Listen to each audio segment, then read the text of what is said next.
अन्धो भयो सरकार बहिरा भए नेता। कस्ता भए गाउँघर नेतालाई के थाहा। रित्तो भए गाउँघर जङ्गल भए फेरि। घाट जाने कोही छैन मान्छे मर्दाखेरि। काम छैन नेपालमा डिग्री पास गरे। नेपालमा विद्यार्थीको सबै आश मरे। बाबा आमा घरमा नै धेरै दुःख गर्ने। छोराछोरी विदेशमा भाँडा माझ्नु पर्ने। रहरमा मान्छे कहाँ देश छोडी जान्छ। भविष्यको चिन्ताले नै विदेशमा लान्छ।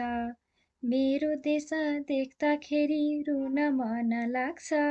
भ्रष्टाचार जस्तो फोहोर धुन मन लाग्छ।